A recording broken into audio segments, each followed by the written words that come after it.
And after the war was over, I came back, and my old voice teacher said, "Bill, WLW wants a new disc jockey. Why don't you go down and audition?"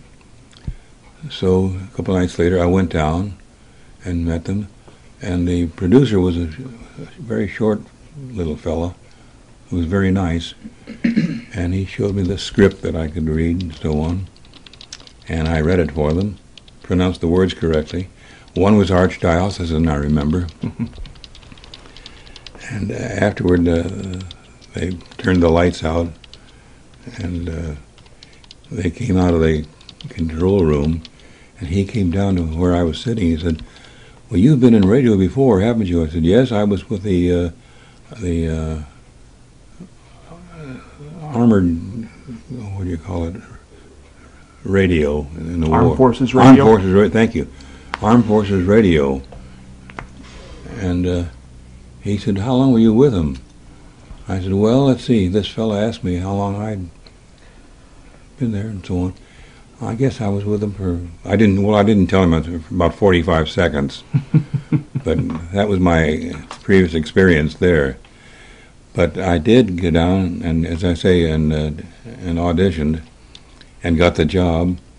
And in 1947, I became the disc jockey for the all-night disc show, which came on right after Moon River, which was midnight, and I was on till 5 o'clock in the morning. But I played nothing but good music. Of course, I have good taste.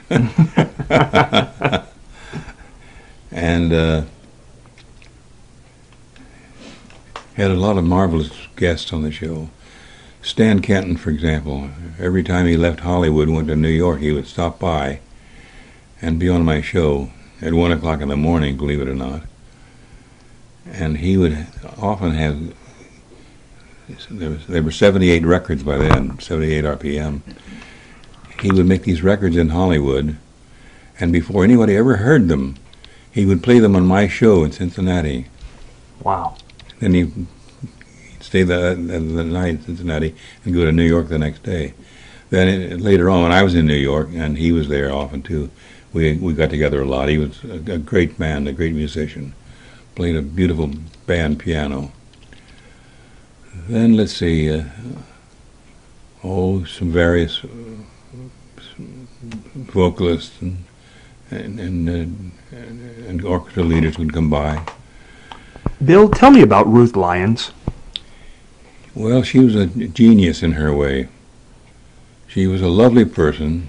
She could be tough when she had to be. And she was on for years, of course, and went to New York and did shows in New York every now and then. And she was a nice friend, and her husband, I think, still is a professor at the University of Cincinnati. Wow. Now, Bill, you did television in Cincinnati, and you did television in New York and Hollywood. What's the difference? Well, before we get that far, okay.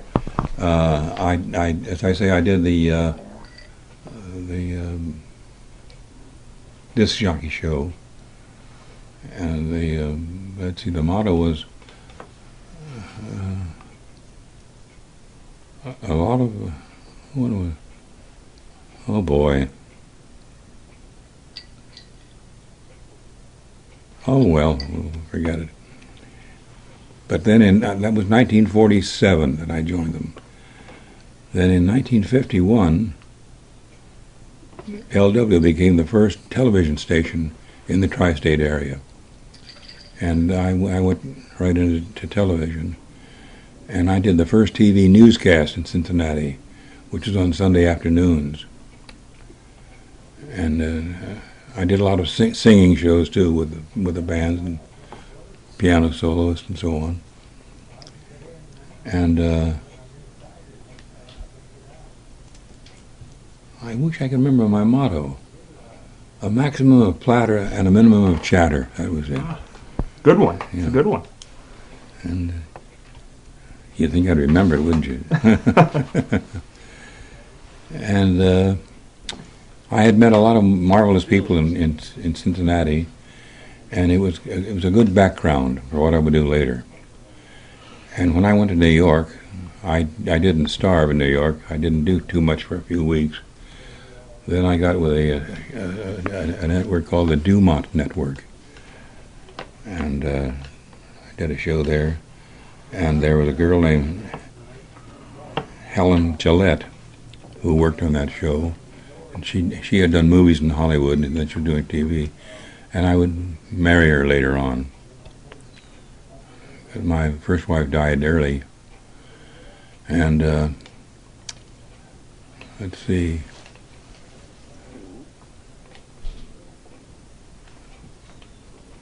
After that, I joined the Johnny Carson show in the afternoon.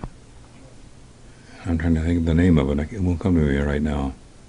Was it Who Do You Trust? Who Do You Trust? Thank you. Who Do You Trust? Yeah, show, and one funny show he did. The audience just loved him. Bill, what was the difference in doing television in Cincinnati and Old, but they had bigger stages in New York and Hollywood, much bigger stages. And they would go all out to get very well-known people on the show. Well, of course, your biggest role, I would imagine, and probably the one you're most associated with, is Bill the bartender in the Pabst Wednesday night fights. That was a lot of fun to do, yeah. Now, how did that come about, and talk a little bit about that? Well,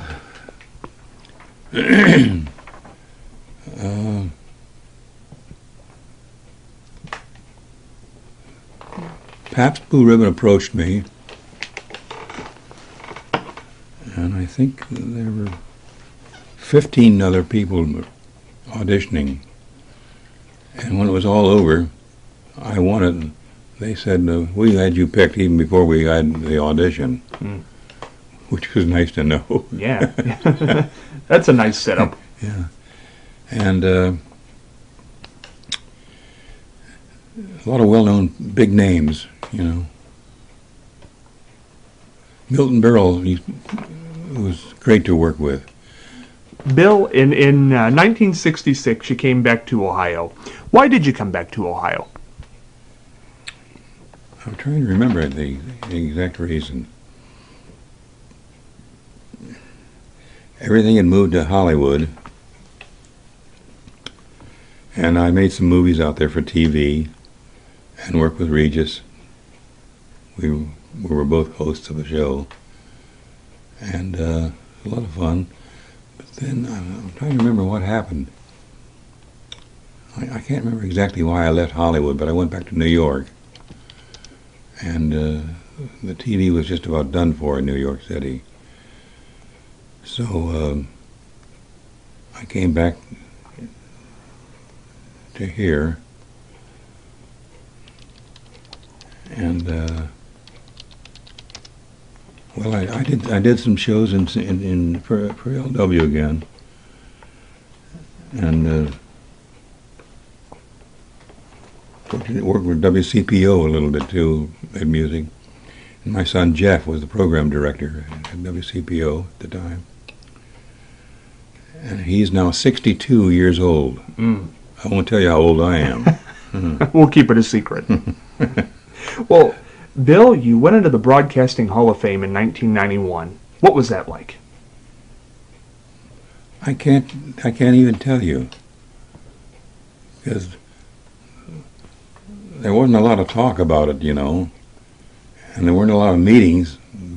Just people would say, "Oh, I want to congratulate you." I heard you're in the Hall of Fame. That's all there was to it. Just kind of an honor. Yeah. An honor you picked up along the way. You got an honorary doctorate from the University of Cincinnati. Yeah. Now, what does that mean to you? Well, it means I got a very nice degree without working too hard for it. But I'd already had my bachelor's and my master's from UC. And it's a great school. Now, Bill, what do you consider the high in this career, the highlight? That's a tough question to answer. Very, very tough to answer.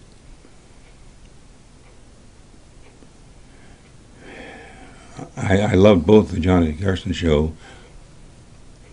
and the Jackie Gleason show. I loved Jackie especially because there's a great band doing the show.